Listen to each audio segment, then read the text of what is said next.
What would you say people can do to build self-confidence if they're doubting themselves? What are some things, if it's not setting and accomplishing goals, what can we do to build it? Well, like you just said, self-confidence starts with self. And I think, and this is what I will share, I believe you and I have had this conversation either off or on or off the record. June 9th, 2020, get that call from Oprah. And when Oprah calls me, she says these words. Well, okay, true story. Let me not lie to you. I missed the call. Yeah. Okay. Oprah and I did a conversation on Apple TV. Uncomfortable Conversations meets the Oprah conversation. I missed the call. Oprah's right-hand woman rushes in. Hey, great job, Emmanuel, but I think Oprah called you. I scurry to call her back. I call her. This is what she says. You have the thing, my friend. You have the thing. And coming from someone who had the thing and has the thing, you, my friend, you have the thing. So I'm like, yo. Oh, Oprah just told me I have the thing. She just anointed me with the thing. So what is the thing? She said you have an ability to communicate with people difficult truths and they still want to hear you. So what would my advice be to people who are trying to get that confidence without setting goals? I would tell them what Oprah told me. You have the thing. The question is, what is the thing? What is the ability that you are uniquely skilled, gifted, and or excel at? We all have it. I promise you have it because we all do. Your thing might be an incredible painter. Your thing might be simply being a servant, a great listener. Your thing might be being great with kids. Your thing might be being great with animals. You might be great with secretarial tasks. You might be a skilled mathematician, but you have the thing. So for those that are lacking confidence, you don't need to set a goal to know that you're skilled. You just need to believe that you're skilled, and you need to figure out what is it that you are skilled at. I shared this story today on my social media, but you're my boy. Let me share it now. Yes. 2014, I'd been released by the Eagles for the 5th time.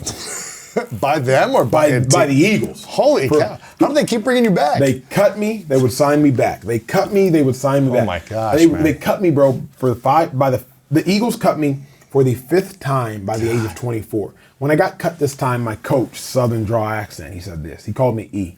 He said, E? Yeah, I wish I could buy stock in your future.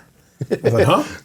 He said, I wish I could buy stock in your future. I said, Coach, you wish you could buy stock in my future? You all just released me for the 5th time. That's crazy. In the last 2 years, and I'm not even 25 yet.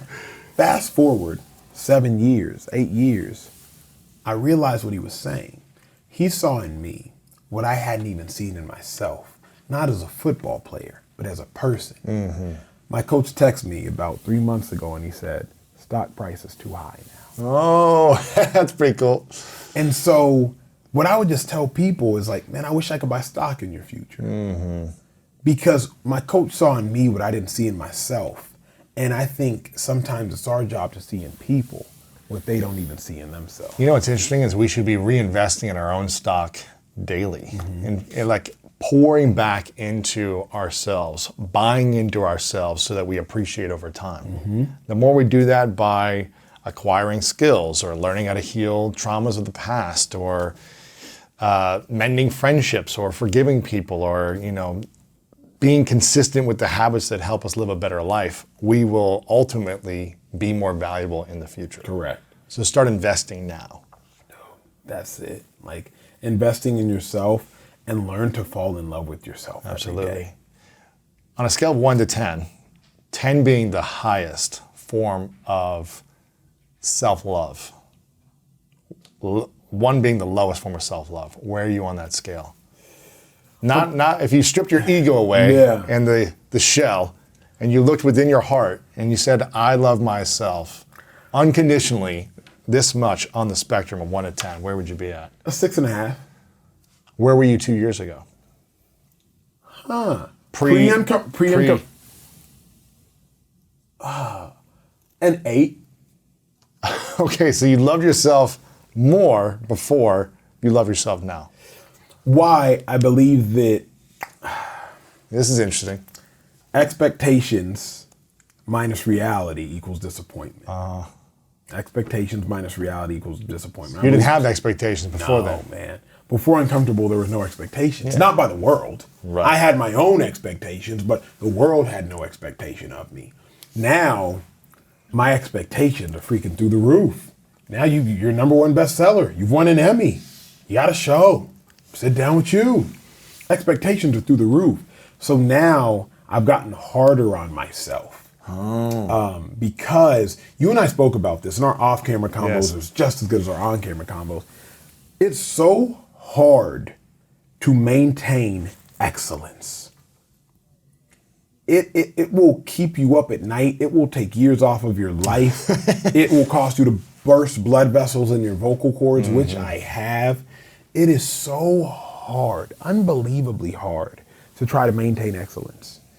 And that is why I'd say instead of 6.5, because I'm just hard on myself now. Wow. And I'm hard on everybody around me. Now, I believe that the fun is in winning. You know, my coach told me the fun is in winning. I've never met too many happy people that don't win. You say the fun is or is not? Fun is. Is in winning. My coach, yes. linebacker Yeah, of coach, course. back at No one's having fun losing all day. Nobody. And so instead of 6.5, because I'm just. But you're winning. You're winning more than 2 years ago. Yes, but bro, and again, Will Smith. You've got 3 books in 2 years, an Emmy, massive press all over the world, massive social media following. You're changing lives. You're impacting people. You're spreading your voice to the world. The biggest fear. And you love yourself less. The biggest fear, dude, isn't in non-attaining and not attaining. The biggest fear is in having it and losing it. So how do we let go of that? How do we let go of that fear? Well, to let go of that fear. What are you going to lose? What could you lose? In theory. Reputation or like. Right? You could lose reputation. You could lose emotional comfort. You could lose financial stability, Yes. emotional stability, and thus you could ultimately lose spiritual stability. And then what? You lose it all, then what? Honestly, it probably wouldn't be all that bad. Where were you 5 years ago? You know, where was I 2.5 years ago? Exactly, man. You were fine. I was You were an great 8. In all honesty, So here's bro, the thing now. Now, what you're saying, this is a powerful conversation. What you're saying is, with success, you love yourself less. Yes, twist. I would say that my highs are high and my lows are low. My highs are Yes. significantly higher Yes. and my lows are lower. Okay, so And I think that is what lands you. Bro, 2.5 years ago, just chilling. Yeah. Not much good, not much bad, just here. Yeah. Now, Emmy. There's more at stake. Solitude. #1 bestseller. Isolation. Oh man. You know, it's just, it fluctuates. So how do we become the Tom Brady's of life? You know, where it's just more even keel. Well, here's what's interesting. Let's not be bamboozled by Brady. Oh yeah, he could be emotional, Tom. Well, Brady. here's why I say let's not be bamboozled by Brady. If you are married to someone for 22 years and then you file for divorce and you go back within 2 months, there's an issue, either internally with you or you didn't think through your decision. Tom Brady was married to the game of football for 22 years. Right. Divorced the game of football. Now he's coming back. And then within 2 months was like, you know what? Give me this football back. It makes me wonder, like, how happy was Brady without it? Clearly not. Maybe he just wasn't done. Maybe he Sure. wasn't. I mean, he can still play at the highest level. He's still one of the best in the game. But the question that you just asked me is what I would ask him is like, would you still, okay, what happens if you don't play? What happens if you lose it? Right? Like, yeah, I think Brady's greatest accomplishment was walking away playing at the highest level. No top 5 or top 10 player in the history of American sports has done that. None. The late, great Kobe Bryant, one of your best interviews on this show, the late, great Kobe Bryant, his last year he played 60 games out of 82. Second to last year he played 35 out of 82. His last game, however, Went crazy. Was a banger. 60 points on 40 shots. was a banger. He crazy. went out on top there. Went crazy. Phenomenal. But the Kobe's But he last wasn't- 3 years, yeah, wasn't a he was injured. championship, yeah. He was just hurt. I mean, think about our greatest of greats, Peyton Manning. Albeit his team won a Super Bowl, he was hurt. So I think you go out on top. But I think back to the crux of this that conversation, there's a dichotomy of success. And I love what Oprah says, and I believe she says it best. You can have everything, but you can't have it all at once. Oh, man. Can't have all of what, though? Because I feel like you can be healthy, you can be fulfilled, You can have love in your heart. You can have a beautiful relationship. And you can be on your journey of a fulfilling life mission. Yes. So what does it mean you can't have it all? I mean, I can't, I don't know, what is this all? I think all is, in the context of which he's speaking, is like, there are no, what should I say? It's like, okay, having it all is like, if you want to be the best media mogul. Yes, you can't also be a full-time traveling musician or something, or like an athlete. Or even like Tom Brady, you can't be the greatest quarterback of all time and also be the greatest husband. Something's got to get on 24 hours in a day. Right. So the time you are putting towards football, you're taking away from your kids. Time you're giving your kids, you're taking away from football. Like, something has to give. And so when I think about it, it's like, something's got to give. Well, I mean, if you've been I don't know Brady's life or what is going on there, but if you've given so much to one thing for decades and you've built momentum, you don't ride on it, but you've laid the groundwork. So maybe you can have more time for family or other things, downtime, once you've done 20 years of effort to master your skill. So there might be, at a certain point, you can transition into, okay, now I have more time with friends or family or whatever it is. Again, I don't know his personal life, but so maybe not all at once, but I think. Correct. But it's an interesting exploration. Absolutely. It's an interesting exploration as so many people, when they hang it up, retire from their profession, I just want to spend more time with my spouse and my kids. I mean, Oprah hung it up, right? Correct. I mean, she stopped her show and she transitioned into different shows and projects. Correct. And now, she'll do 3-4 conversations a year. She'll produce a couple things. She's got her Apple show, right? She's correct. Whenever she wants to do it, I guess. But she, when she was banging out her show 260 days a year, I mean, just going. But I think even she would admit, like, and her and I spoke last week, I think even she would admit, like, didn't have the same level of downtime, didn't have the same peace about life, didn't have that same tranquility. Absolutely. Even you're grinding away, dude. Absolutely. I'm in the grind phase You're right in the grind phase. The You growth just finished phase. one conversation, you having another conversation. But at one point, I see a evolution, and it's been evolving over the last 9 years, and I see a evolution of when you bring in an amazing team and you're able to systematize and you're able to create other, parts of a network and shows. It doesn't have to be you grinding in the same area. Correct. You can evolve. So I can't wait for that. It's like, if you wanted to do 10 more books, you're not going to be the one that has to write them all yourself. You can have support. A ghostwriter to help with you or an editor or something, so it's not just all you. You can evolve beyond it. Correct.